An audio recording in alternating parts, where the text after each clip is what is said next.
All right, welcome back to Fight Talk, where we talk combat sports. My name is Austin Ullman, and today we're coming at you with the UFC 307 post-show. This is my first reaction to this, so we're going to go through everything. We're going to go through the fights. We're going to go through who should each guy fight next, winners and losers. But no surprise, we start off the show talking about Alex Pereira. He is the champion still at 205.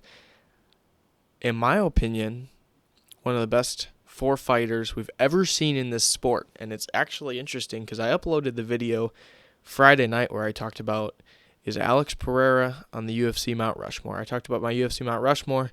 If you want to see who I put on there, go back. We uploaded that on Friday night right before. I didn't plan on uploading that video, but I was just sitting there on Friday night looking forward to the fights and wanted to entertain that idea because I wanted to get out in front of it. And I knew that this felt like the fight that once he gets this one done, we're going to start to have some of those talks. And sure enough, that's the thing. Over the last 48 hours on Twitter, those have been the talks that have been happening.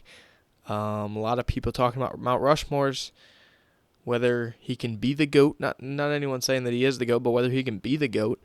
Whether he can do that without moving to heavyweight, and I think the unanimous decision on that is no. I don't think anyone thinks he can be the GOAT without moving to heavyweight. And obviously, some of those decisions, we're not sure how Dana feels about some of those. But hoping to find out more in the near future, and obviously after UFC 309, we're going to know a lot more about whether Jon Jones wants to fight again or whether he doesn't. Hopefully, he has a decisive decision for us in the octagon that night, and it's not something that lingers on because, honestly, with a legend like Jon, you want there to be a moment there. So if he's done after that win or loss, you want that moment to happen there, and for him to get all the credit, and I hope that happens, win or loss. I don't care what he does, but when he makes his decision, I hope he gets that moment, and I hope he gets the love that he deserves because there's obviously the Pereira and Aspinall things, and if he chooses to retire, then there will be people saying, "Are you kidding me? You should have fought Pereira or Aspinall." If he retires, I don't blame him, and I think maybe there will be some harsh comments right away, but I think time will look at him kindly, and as we move on throughout the years without Jon Jones in the UFC, will really recognize and understand his greatness in the UFC. But this is not a show about Jon Jones. This is about Alex Pereira and how good he is. But Khalil Rountree actually fought him pretty well and won a couple rounds, it seems like. Most people had him up 2-0 in the scorecards. Obviously, Pereira seems like he won the third, got a lot of momentum there, and then got the fourth round knockout. At the end of the third, I was saying, this is over. Everyone knew it. It just felt like a matter of time because Pereira had really turned it on. But this is a fight that we're going to look back on, and hopefully, in a positive way, it changes Khalil Rountree's career. I can't say I was ever nervous because I came out on record earlier this year and said Khalil Rountree will be the champion by the end of the year. I talked about this on the preview pod. I said Khalil Rountree will be the champion by the end of the year. And then a couple months later, I think it was in April or somewhere around there, I said, yeah, I stand by it. Khalil Rountree will be the next champion in this division. Which, could be the case yet if Pereira moves up. Maybe Rountree would take part in a title fight at 205, especially after the performance he put on here.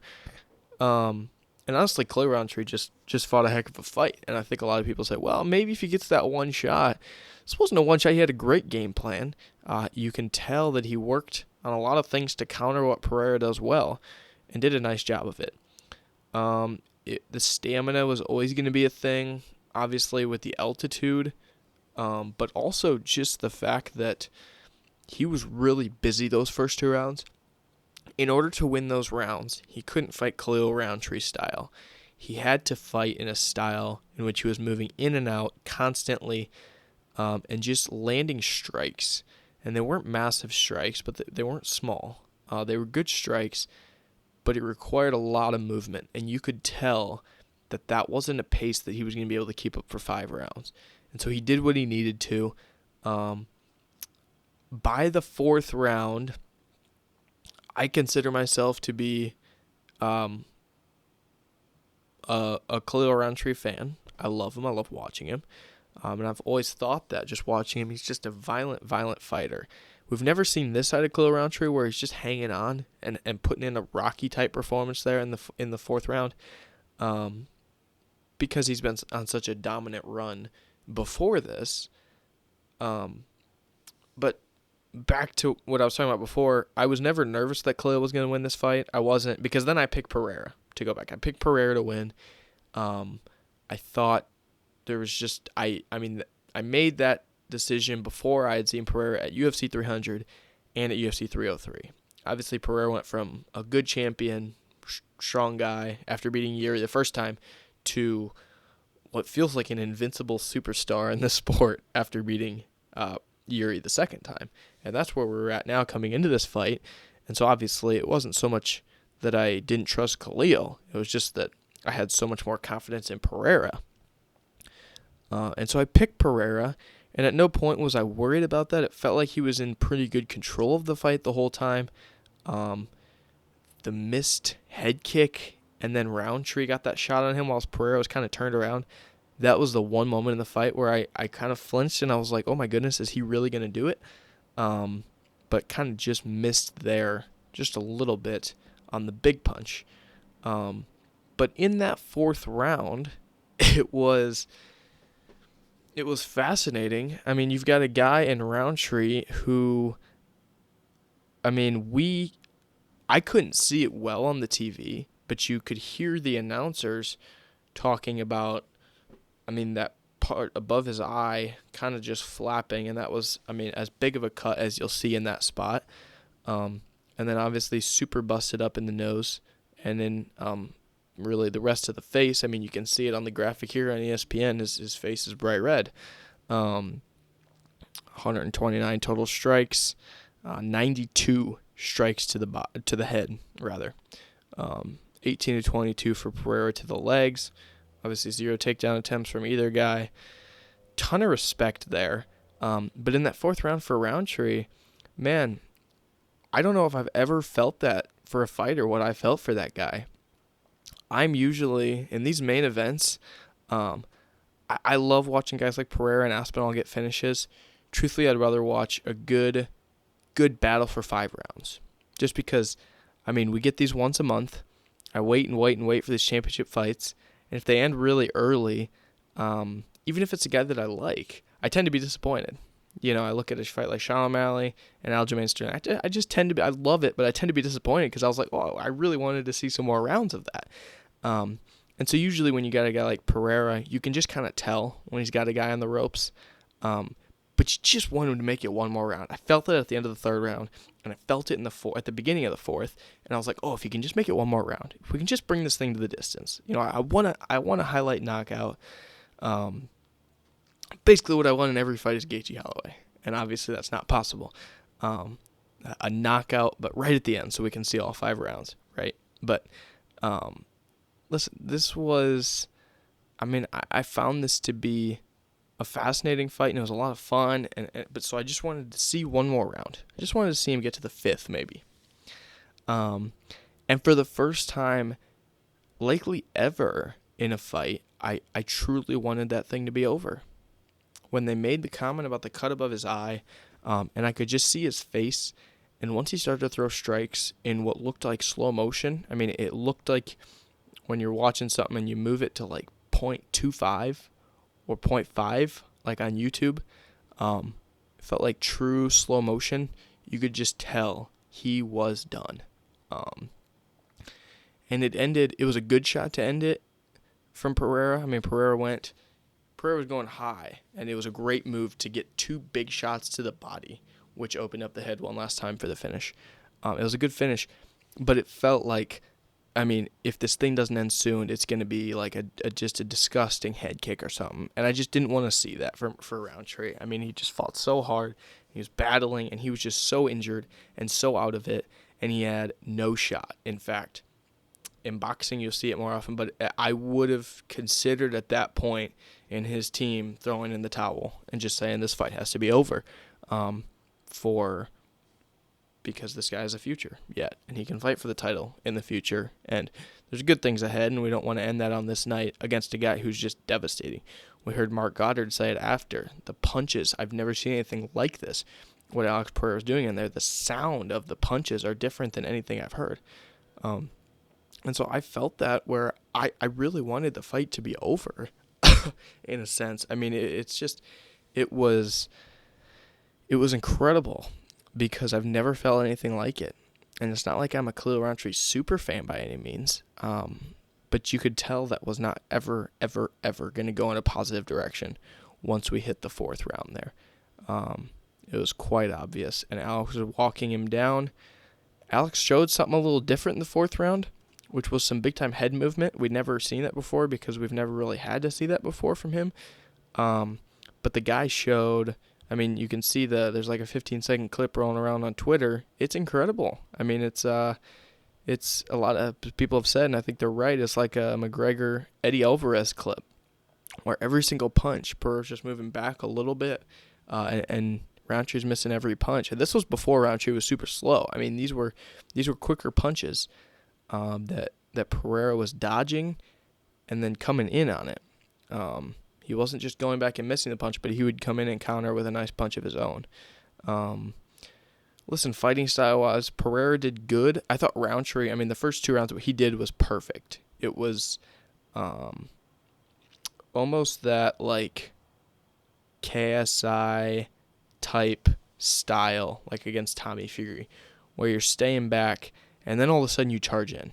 And it wasn't the exact style, but it's what I would compare it to, where you stay back, don't get hit, watch out for the head kick, watch out for all those dangerous punches from Pereira up top, and then you just dive. You just go in, get a punch or two in, and get out.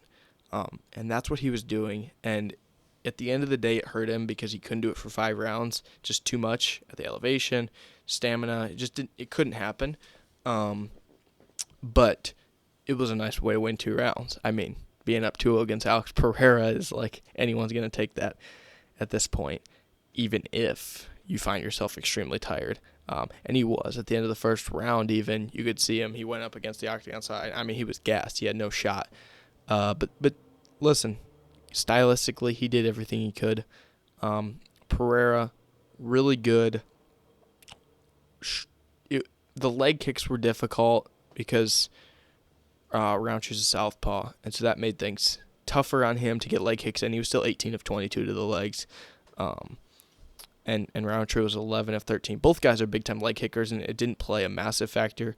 I mean, he certainly compromised Rountree, but that's just like expected when you fight Pereira. So it wasn't a non-factor by any means, but didn't do as much damage to the front leg as he's done to guys in the past. And yeah, most people thought that's probably how this one would go. Just when it comes to the lower half, the body shots, just those 2 body shots was the best decision Pereira made all night, was to attack the body there. And that was, I mean, he could go to the head all day, and I think Rountree could have survived it. But when he went to the body, he really compromised him to the body, lowered his hands, and got that last shot in, which was really nicely done. And so congrats to Alex Pereira. He does it again. He's still the champion. And hopefully this feels like hopefully it's a performance that Khalil will look back at and say, that made me who I am. Took the loss really well. You hope, if I can compare it to one thing, you hope it's like a Mike Perry situation with Jake, right? Where it doesn't necessarily make people think that you're a better fighter, which I think Khalil's a great fighter, but it increases your popularity because of your toughness, and people will turn on your fights to see more of that. Like with what Mike Perry did against Jake Paul, I think more people will watch Mike Perry BKFC events because of the way he just hung in there and just took shots. Because coming in, everyone's like, that's who Mike Perry is. And then Mike Perry did that. I'm hoping that's what happens with Khalil Rountree. I don't want to see him all bloodied up in the 4th round like this in every fight. And I don't think he will be. I think he still dominates most guys in this division. But hopefully it helps his career. And for Pereira, obviously lost the 2 rounds, but no one's really blaming him for that. No one's saying that he's, this happens in fights, and people say, oh, there's some big-time holes there. I don't really think anyone's saying that in this fight. Obviously, we got some news this morning that came out that he wasn't feeling the best in camp, and there were some struggles with that. And obviously just the fact that he's now fought 3 times this year. Didn't expect to fight on this date. Ended up fighting on this date. Camp looked a little different. And so here we are. I don't think anyone blames him for that. I do want to go to that article real quick. Just to look at exactly what we're looking at. Obviously, when you cover the sport, this is a major part of the sport and something you need to look at quite often. And so Alex Pereira says he'll take a well-deserved break. By the way, he said the exact same thing after UFC 303. Hopefully it actually happens this time. But it talks about how Pereira overcame adversity early in the title defense against Roundtree. And so he says he was in Brazil a month ago, had visa problems, trying to see if the passport was ready. Finally, he made it back to the U.S., spent a week in Connecticut, and then he's been in Salt Lake City for about 3 weeks coming into the fight. Which, by the way, most guys try to spend more than 3 weeks when they're fighting here just to get used to the altitude. Says he was on antibiotics, had a fever, bad throat. Throat was bad when he came up here. Another round of antibiotics. He recorded a video. He says he's going to drop that. And he said he also had some lingering injuries. There's an old rib injury that he re-injured. The toe he broke at UFC 300 became an issue again.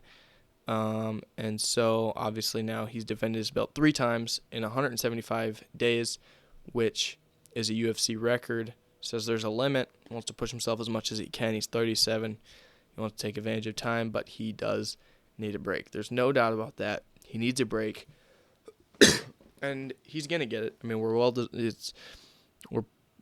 pretty much booked till 310. There's no reason he would have to save 310, and I'm not sure what early next year will look like, but he's gonna get the break. There's no doubt about that. It would be just horrible for Dana and Hunter to even ask him to do something like this again, because the guy needs a break, and frankly, he's your star. And you could see it a little bit just looking at the kind of shape he was in. You could tell he wasn't as in shape just based on looking at him walking in as like 303 and 300 and all the fights we've seen him before. And so that was where I was like, okay, I think he'll get it done tonight. It wasn't like Volk bad when Volk stepped in late, but like you could see it a little bit. And so that was when I was like, okay, this guy seriously does need a break. Hopefully he can survive tonight, and like let's seriously get this guy a break. I've become so used to this that no one was really talking about that coming into this event. People acted like he was always going to fight on this date, and that's just not the case. Never was the plan. Some things got messed up with Islam, and so this ended up having to, once again, save the day. It wasn't short notice by any means, but it wasn't a regular training camp. And so he took this, and he did the training camp, and it was a far from perfect training camp. And so here he is. He gets it done. The guy's an absolute star. I think he's on the Mount Rushmore. I'll let you watch the video to find out where I think he's on the Mount Rushmore. But can't say enough good things about what he's doing. I just want to talk about maybe the event as a whole. Felt good. Obviously, Salt Lake City always delivers big-time finishes. But I think it's maybe important to touch on maybe the state of the UFC for a second, because there's been some talks on that and what the heck is going on with the UFC, and why do I not feel like I'm enjoying watching this anymore. I know specifically Jackson's been talking about that. You guys know that, but there's a lot of people that have been thinking about those things. Obviously, Bilal beating Leon in Manchester, that was 304, and then 305 was Australia, and it was a good fight, but not an extremely deep card by any means. And then you had UFC 306, where obviously Merab goes out and has a grand old wrestling time with Sean O'Malley. So people were frustrated, and more than frustrated, just wondering, like, I'm really not enjoying this as much as I feel like I should and as much as I used to. And I felt a little bit of that. I mean, I think when you become a UFC fan, you're always going to tune into pay-per-views no matter what, just because it happens once a month. It's not something you have to carve out every week. I mean, you do if you're covering it and watching the events, but as a casual fan, it's not something you have to make time for every week. There's just those big fights. I mean, realistically, 12 pay-per-views, but maybe 8 or 9 that you watch a year. Maybe a couple that, you probably didn't watch Brazil or whatnot. But a lot of those thoughts going around, and I personally can't speak for other people, but I can say that I felt a lot better after this event. I think this is exactly the kind of fight we needed. I think this is the kind of card we needed. I'll talk about the Aldo fight. That was frustrating, but this was awesome. And we knew Pereira would deliver this, and we were pretty confident that no one was going to go for a takedown here. We didn't get a takedown. And I think maybe just as I finish off on this topic, the last thing I want to touch on is just the idea that there's nothing wrong with wrestling. And a lot of people can't quite articulate this, but it's how they feel. And I want to try articulate it, and that is this. What Renato Moicano did to Benoit Saint Denis last week, nothing wrong with that. Absolutely bloodied up Benoit, right? It just absolutely vicious elbows on the ground, vicious ground and pound, with full intent of taking down and finishing. And there's nothing wrong with that. Absolutely nothing wrong with that. Even what Islam Makhachev does, I personally think, I think most people would agree with me, there's nothing wrong with that because it's violent wrestling. Arman Tsarukyan, violent stuff. Charles Oliveira, by the way, there might not be anyone more beloved in the UFC than Charles Oliveira. He wrestles a lot. I don't know if everyone who's fans of Charles Oliveira knows this, but he wrestles a lot. And people love him. Why is that? Because he goes for finishes. Why was the Arman-Charles fight so good? Well, most of it was on the ground because they were both going for finishes. Okay, so it's not against wrestling. It's against laying on top of people and not trying to get a finish and not trying to entertain. It's the Jailton Almeidas of the world that are really, really frustrating. And really, it's hard to say it, but like I love what Merab has done.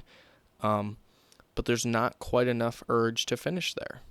And I'm not saying that Dana should kick him out. Now, I'm not saying Dana should kick him out of the UFC. But I think there needs to be some serious conversations at the UFC forefront of what it might look like to make fights entertaining, because that's why Dana started the business. And Dana's never been about merit or anything like that. He's always been about entertainment. That's number one. He started the business because it's more entertaining than boxing. Less rounds, right? More punching, right? All these things, the divisions, all these things make it more entertaining than boxing. That's why UFC has grown so much over the last 30 years. And so I think there needs to be some serious talks about, well, what can we do to make this entertaining again? Because there's a new flock of fighters coming up, like your Umar Nurmagomedovs, that are going to be champions. Your Bilal Muhammad's, they're going to be champions because really any day, a good wrestler is going to beat a good striker, and a great wrestler is going to beat a great striker. It's just how it works. Like more times than not, it's just going to happen because it just favors it. It just favors them. It's easier to get takedowns and lay on guys for 5 rounds than it is to land a massive knockout punch. That's just how it is. Everybody knows that.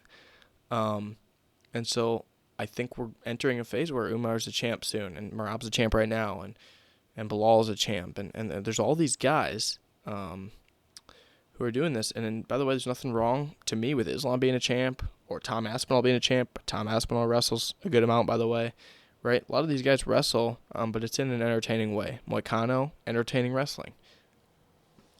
And so I want to get that out there, that it's not just anti-wrestling, that this should be an organization like the BKFC where we're just standing up the whole time. No, I love having wrestlers in here, but it has to be entertaining because that's why we started the darn thing, right? If this was about merit and about deserving and all of those things, then Khalil Roundtree wouldn't have gotten this title shot, and we wouldn't have had this entertaining fight, and a lot of things in the UFC would be different. It'd be a whole different sport.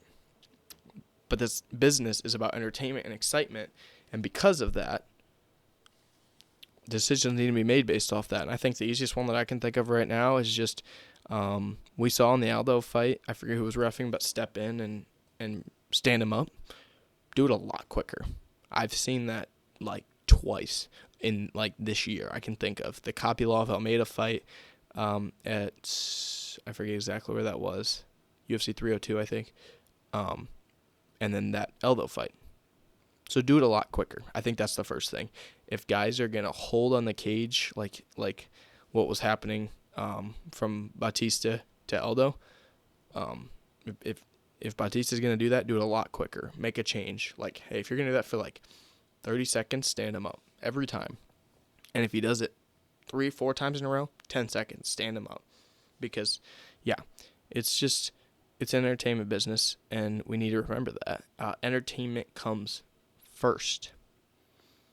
We don't have to be the WWE by any means, but entertainment comes first, and we have to understand that. So back to this fight. We'll touch on what's next for these guys in a different video. I'll be dropping that within the next couple days. I'm thinking maybe Wednesday, but we'll be doing some matchmaking and who should fight who, and hopefully Jackson can join me for that. He's been really busy, so we haven't been able to do a ton of stuff together. Obviously, Dana White Contender Series tomorrow night before I forget. But yeah, Pereira Roundtree. Pereira wins in round 4, and a fascinating fight. And yeah, I hope you guys have enjoyed the way I've done this video. I'm going to start kind of doing this more, starting with the main fight, and just talk about it for as long as I can, really. And then go down from there and just touch on the lower fights. I think all the interest is around this fight, and so I think it's important that we talk about this fight. So yeah, Alex Pereira gets the knockout, a TKO victory. You can see the stats right there, 129 total strikes. No control time, no takedowns from either guy. Absolutely beautiful. And that Pereira video of him moving the head back and hitting Roundtree for about 15 seconds straight, that is going to be shown for a long time on Twitter. So that was a big deal. How about Raquel Pennington and Juliana Pena? I mean, this was a really good fight. This was seriously a really good fight.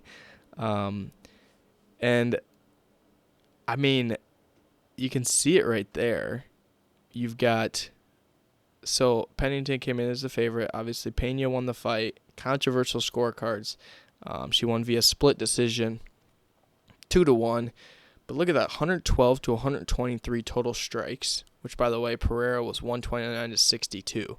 And that was a 4-rounder. This was 5. But you can see, I mean, that's big-time striking.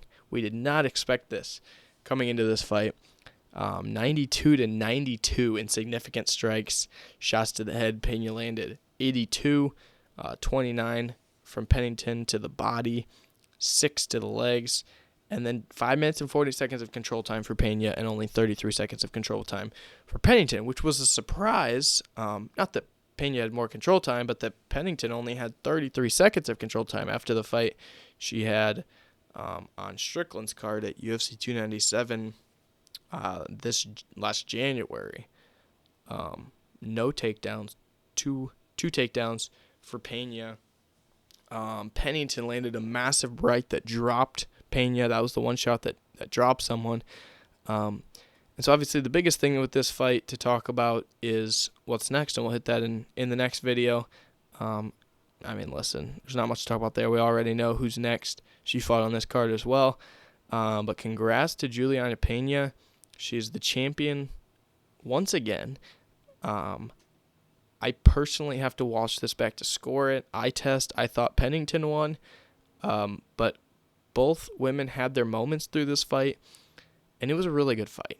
I mean, you got to give credit where it's due. It's easy to hate on a lot of these fights, but these two women fought really well, and they stood and traded for a long time. That was impressive. Jose Aldo, Mario Bautista. Probably won't talk about this for too long just because it might get me a little frustrated, and I can go over those critiques of the UFC. I just did for a little bit, but I can go over those in the future. It doesn't have to be on a recap video. 90 strikes for Bautista. By the way, when I'm saying I'm frustrated, I'm not talking about the scorecards. I think I would have given the fight to Bautista. I had him up 29-28 just because, I mean, I give very little credit for what he did in that last round, but Aldo just didn't land anything. And it's not Aldo's fault. He didn't have a chance to. But this is the thing we need to look at right here. 0 out of 10 takedowns for Bautista. I mean, Aldo's takedown defense was so good.